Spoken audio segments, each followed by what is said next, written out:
सियासत कर रहे हैं, लोगों की जानें जा रही हैं। ये अफसोसजनक और चिंता का विषय है कि सत्ताधारी दल के दो पार्टी आपस में ही नेता भिड़े हुए हैं और बिहार की लोग परेशानियों में हैं इस महामारी आपदा के समय।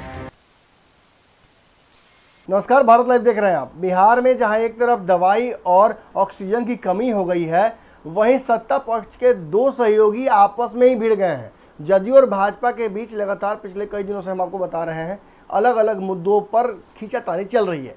लेकिन कोरोना को लेकर भी, कोरोना की महामारी में व्यवस्था को लेकर भी, लॉकडाउन को लेकर भी अब दोनों दल आपस में भिड़ चुके हैं। जहां एक तरफ भाजपा ने नीतीश कुमार के जो डिसीजन है उस पर सवाल खड़े किए हैं, वहीं नीतीश कुमार की तरफ से मोर्चा संभाल लिया है उपेंद्र कुशवाहा ने। लेकिन भाजपा ने इसे आसानी से नहीं छोड़ा है। कल भी मैंने कहा था आपको कि उपेंद्र कुशवाहा को इतनी आसानी से बोलकर जाने नहीं देंगे भाजपा के लोग। लगातार चुप थे जब से उपेंद्र कुशवाहा की एंट्री हुई है नीतीश कुमार की पार्टी में, तब से भाजपा कुछ नहीं बोली है। लेकिन कल मौका मिल गया और कहीं ना कहीं सम्राट चौधरी जो कि भाजपा के कोटे के मंत्री हैं, उन्होंने तबीयत से रगड़ दी उपेंद्र कुशवाहा जी को और ये भी कह दिया कि मुसलमान नए बने हैं ना तो प्याज ज़्यादा खाएंगे। और इन सभी बातों पर अब मामला इतना ऊपर बढ़ चुका है कि राजद जो कि विपक्ष की पार्टी है वो चुपचाप मुंह ताक रही है। वो समझ नहीं पा रही है कि करे तो क्या करें। ये दोनों आपस में ही जब लड़ेंगे और एक दूसरे के खिलाफ लगातार आग उगलेंगे तो इसमें विपक्ष करे तो क्या करे।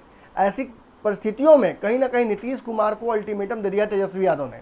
उन्होंने बता दिया है कि बिहार इस वक्त जिस स्थिति से गुजर रहा है, ऐसी राजनीति करने की आवश्यकता नहीं है। लेकिन यदि आपसे संभल नहीं रहा है बिहार, तो क्यों नहीं आप गद्दी छोड़ देते हैं। अगर आपके सहयोगियों से आपका नहीं पट रहा है तो ऐसी मजबूरी में रहने की आवश्यकता क्या है। कहीं ना कहीं परिस्थितियां बिगड़ते जा रही हैं। और जो राजद के प्रवक्ता हैं उन्होंने तो ये भी कह दिया है कि नीतीश कुमार पर भाजपा के लोग आरोप लगा रहे हैं, भाजपा के लोगों पर नीतीश कुमार के लोग आरोप लगा रहे हैं।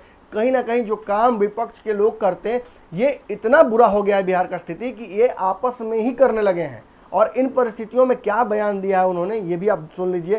सीधे तौर पर उन्होंने सरकार को कटघरे में तो खड़ा किया ही है, लेकिन जो सियासत हो रही है उस पर भी कहीं ना कहीं एक आरोप सा लगाया है और कह दिया है कि इस तरह की राजनीति करके कहीं ना कहीं सत्ता पक्ष ये एहसास करा रहा है कि जनता द्वारा चुने जाए गए ये लोग नहीं हैं। देखिए कुछ क्या कुछ कह रहे हैं।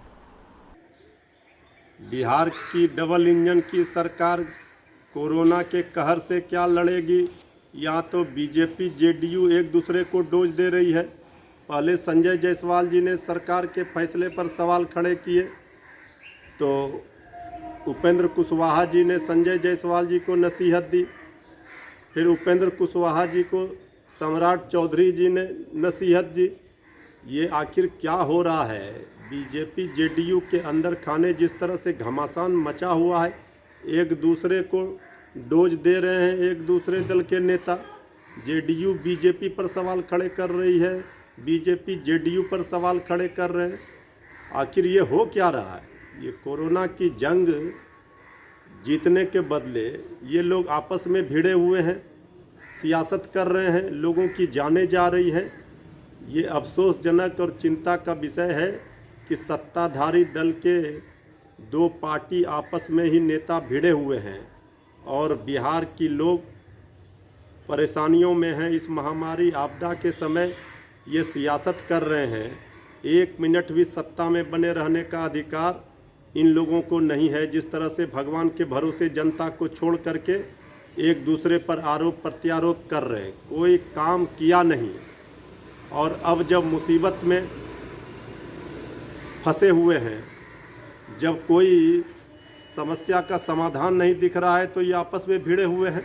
इनको जनता की चिंता नहीं है। अगर ये वीडियो पसंद आई और वह बिहार के राजनीति और बिहारियत से सरोकार रखेनी तो सब्सक्राइब बटन दबा के चैनल के सब्सक्राइब कर ली। ओजे एगो घंटी बा, ओकरा बटन दबा देला से कुल सटीक और मारक खबर रुआ मुफ्त में मिल जाई। अगर रुआ पत्रकारिता के हमनी के नया प्रयोग में सहयोग कर चाहतानी तो ज्वाइन बटन दबा दी। पेटीएम नंबर नोट कर ली 9386816700। धन्यवाद।